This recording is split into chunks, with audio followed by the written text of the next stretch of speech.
toutes et à tous, heureuse de vous retrouver sur Ça plane pour moi. Depuis quelques années, les sports extrêmes attirent de plus en plus. Que ce soit dans les airs ou sur la terre ferme, les Français sont à la recherche de sensations fortes. Mais pourquoi ? Aujourd'hui, je vous emmène avec moi à la rencontre de ces passionnés de l'extrême. Adrénaline, goût du risque et vitesse sont au programme.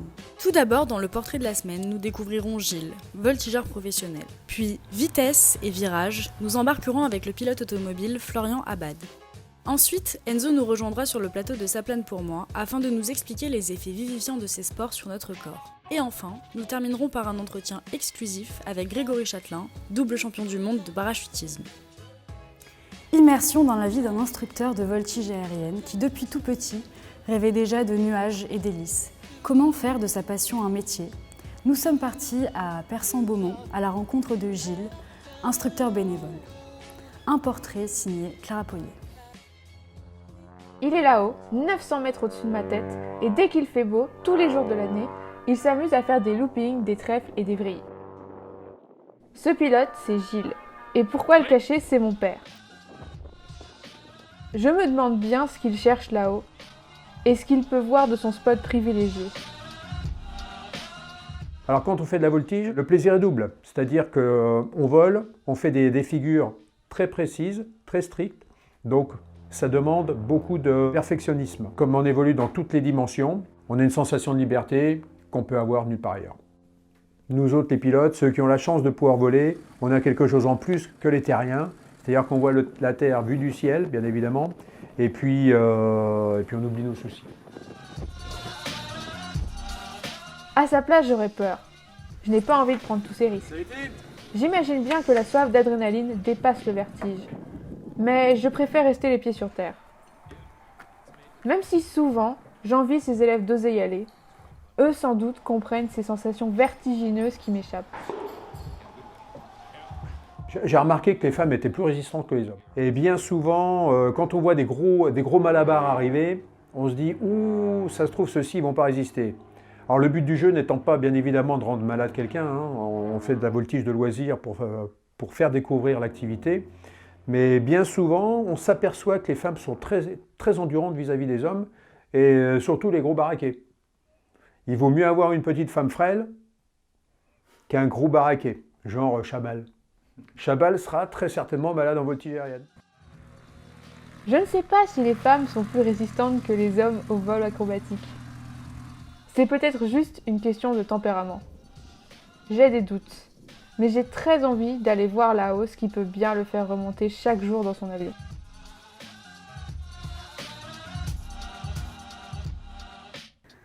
Une citadine dans un circuit automobile, ça vous paraît impossible ?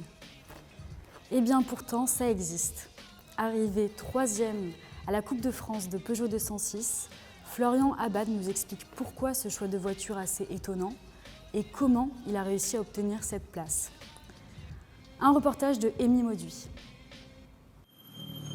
Florian est ingénieur commercial et rêvant depuis son enfance d'adrénaline et de vitesse, c'est à une activité toute particulière qu'il s'adonne durant son temps libre. Passionné par les courses automobiles, il s'est lancé le défi de construire lui-même sa voiture. C'est alors une longue rénovation qui s'est offerte à lui pour rentrer dans l'éthique des courses automobiles. Après le karting, le midget et le rallycross, il se lance dernièrement sur des circuits en Peugeot 206. Un choix peu commun, et pourtant c'est une voiture qui est fiable, peu chère et surtout qui allie plaisir et compétition. C'était ma 206 de tous les jours. Je l'utilisais pour travailler et pour aller chercher du pain. Et du coup, je me suis lancé un défi, je me suis dit pourquoi pas la transformer et faire du circuit. Parce qu'il faut savoir que les coûts des circuits sont assez chers, assez élevés. Donc je voulais vraiment partir sur une base assez simple et vraiment se faire plaisir à moindre coût. Donc chose qu'on a faite avec cette 206. On a monté tout de A à Z. Le moteur est d'origine, mais après on a vraiment tout ce qui est sécurité, arceau, siège baquet, on a fait ça nous-mêmes. Le sport automobile est sans doute l'une des disciplines les plus rigoureusement cadrées. Les véhicules et les circuits sont aujourd'hui beaucoup plus sécurisés qu'il y a 20 ans. Malgré tout, il n'est pas sans danger. Un écart de route, une erreur d'inattention, un problème mécanique sont des exemples parmi tant d'autres dont les pilotes automobiles ont pleinement conscience de ces risques. Florian, quant à lui, a dû faire face à une perte de plaquettes de frein lors d'un de ses entraînements. Alors, c'est des problèmes qui arrivent souvent, non. Là, c'était vraiment faute à pas de chance. Les plaquettes, c'est important. On a toujours besoin de frein, surtout quand on arrive dans un virage. Là, c'était le cas. Heureusement qu'il y avait les graviers, parce que sinon, je pense que je ne serais pas là aujourd'hui pour en parler. C'est alors que survient l'adrénaline. Un sentiment qui pousse à son extrême limite, mais qui permet aussi de dépasser ses peurs et d'aller encore plus loin pour toujours essayer de faire mieux. On ne peut pas vivre sans. Une fois qu'on a une passion, n'importe quelle passion, mais là, le sport automobile, vous avez une passion et vous ne pouvez pas vivre. On vous retire la passion, vous êtes en manque de quelque chose. Donc c'est ce qui nous anime, effectivement, c'est vraiment dangereux, mais c'est ce qui procure aussi cette envie d'y aller. Voilà. C'est de l'adrénaline et honnêtement, je ne pourrais pas vivre sans. Voilà. C'est un sentiment addictif qui pousse Florian à se dépasser à chaque instant.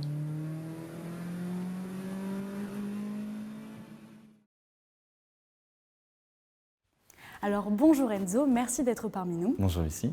Comment déterminer si un sport est extrême? Est-ce que seulement certains peuvent l'être? C'est vrai qu'on parle beaucoup de sport extrême, mais finalement, qu'est-ce que c'est? Eh bien, c'est très simple. C'est une discipline sportive comme les autres, à la seule différence qu'en cas d'erreur, les conséquences peuvent être bien plus graves. Donc non, il n'y a pas de liste précise de sport extrême. C'est par la pratique que l'on détermine si oui ou non c'est le cas. Justement, tout au long de cette émission, nous rencontrons des gens passionnés par leurs activités. Ces sports intéressent-ils vraiment les Français? Eh bien, en tout cas, une chose est sûre, ce n'est pas le danger qui fait peur aux Français. Il y a un vrai attrait pour ces sports. La preuve, sur l'ensemble de la pratique sportive française, 15% est dédié aux sports extrêmes. Les motivations sont simples, l'amour du risque, le besoin de sensations et surtout d'adrénaline. Alors, qu'est-ce que l'adrénaline et qu'est-ce que ça produit sur notre corps? Eh bien Lucie, pour vous montrer tout ça, rien de plus simple qu'une petite vidéo explicative. Regardez.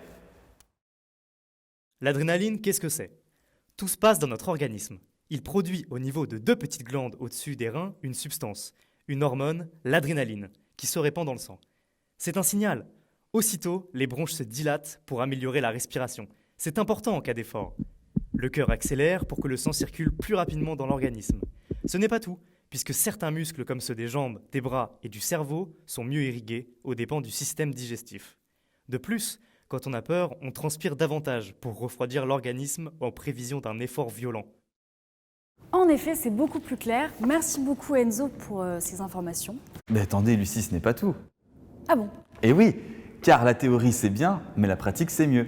Donc je me suis moi-même prêté à l'expérience, je voulais tout simplement ressentir toutes ces sensations. Je suis donc monté avec Gilles dans son avion de voltige et vous allez voir, il ne m'a pas épargné.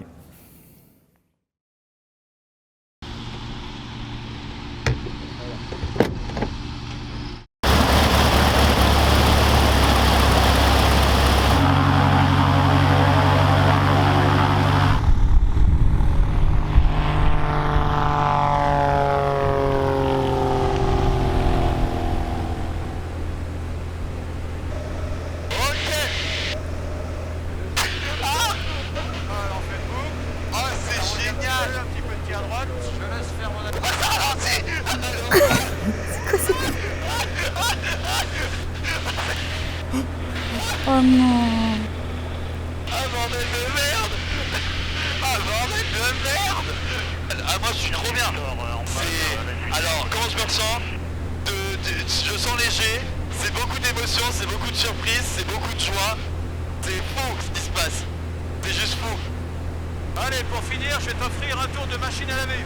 Ok. Ok. Ok la machine à laver. Ouais. Alors ça va tourner dans tous les sens, hein. Oh, mais qu'est-ce que c'est ça? C'est pas possible! Mais ça doit être horrible! Oh.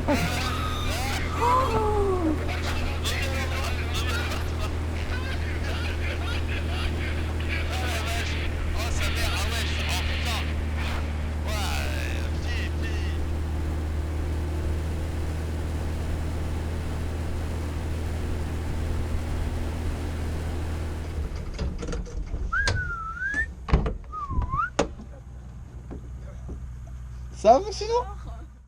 Alors, qu'est-ce que vous avez ressenti? Un sentiment général? Enfin, c'est quand même une expérience hors norme.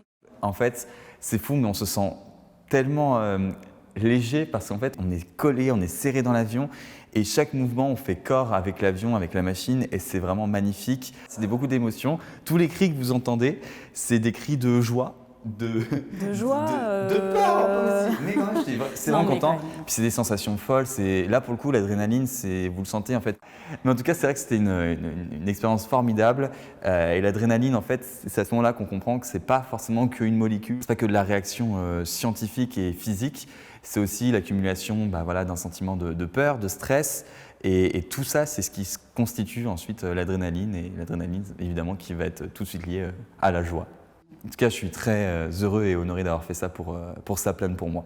Alors Enzo, vous qui maintenant êtes un grand professionnel des sensations fortes. Oui, je pense qu'on peut dire ça comme ça, oui. Vous êtes donc essayé à la voltige, mais est-ce que vous avez déjà essayé de sauter en parachute? Eh bien, Lucie, non, et pourtant j'adorerais le faire, mais j'espère qu'on a quelqu'un qui va pouvoir nous en parler. Eh bien oui, Grégory Chatelain, double champion du monde de saut en parachute, nous rejoint sur Saplane pour moi, et c'est tout de suite. J'ai le plaisir d'accueillir Grégory Chatelain. Bonjour Grégory. Bonjour Lucie. Donc vous avez été par 2 fois champion du monde dans votre discipline. Oui. Et vous comptabilisez aujourd'hui près de 5000 sauts en parachute. Exactement. Alors, pourriez-vous nous expliquer cette discipline qui est finalement assez insolite? Alors le parachutisme, c'est le fait de sauter d'un avion à différentes hauteurs et de découvrir le monde de la chute libre et les sensations que cela peut procurer. Et après, il y a bien évidemment une descente sous voile parce qu'il faut aussi savoir piloter sa voile jusqu'au posé. Comment vous est venue cette passion pour le parachutisme? C'est lié à mon enfance, mon père était pilote, donc j'ai connu très jeune le monde de l'aviation. Et naturellement, après, j'ai désiré découvrir ce monde insolite et rempli d'adrénaline. Voilà, je saurais l'expliquer autrement. Vous avez participé à de nombreuses compétitions. Comment se déroulent-elles? J'ai fait des compétitions nationales et internationales. Internationales avec l'équipe de France. Nationale lorsque j'étais militaire dans l'armée de l'air pendant une vingtaine d'années. Alors ma discipline consistait à faire des figures avec les parachutes, donc voile ouverte, et à venir s'accrocher les uns avec les autres. On avait un programme imposé de plusieurs figures et il fallait les répéter un certain nombre de fois et pendant un temps imparti. Aujourd'hui, vous ne pratiquez plus ce sport dans le cadre compétitif, mais est-il encore présent dans votre vie? Oui, tout à fait. Alors, j'ai arrêté la compétition il y a quelques années. Ma dernière compétition devait être aux alentours de 2015, il me semble. Et maintenant, je suis parachutiste professionnel, notamment, avec la qualification de pilote biplace, pilote tandem, et j'accompagne les gens pour leur faire découvrir le monde du parachutisme, leur faire faire un saut en parachute. Qu'est-ce que vous ressentez quand vous sautez? Est-ce que vous pourriez expliquer à nos téléspectateurs ce que ça vous procure? Alors c'est toujours, malgré mon nombre de sauts, une grande sensation, beaucoup d'adrénaline, toujours les mêmes ressentis, l'accélération, le plaisir de chuter, et puis après le plaisir aussi de piloter son parachute, donc sa voilure, sa voile, parce qu'on peut la diriger, et puis c'est tout un ensemble en fait. C'est une discipline qui est assez hors du commun, bien évidemment, et c'est pour ça qu'on la pratique.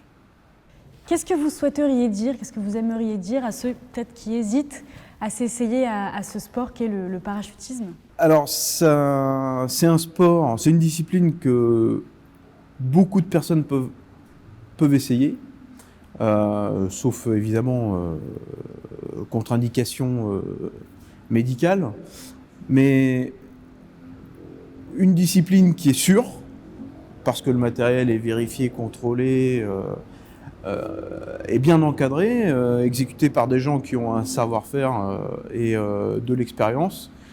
Et puis au moins le tenter une fois dans sa vie, c'est une expérience qu'on n'oubliera pas. Voilà. Bien écoutez Grégory, merci d'avoir été avec nous. Je vous en prie Lucie, c'est un plaisir. Ça plane pour moi, c'est fini pour aujourd'hui. Merci de nous avoir suivis et on se retrouve la semaine prochaine pour un nouvel épisode.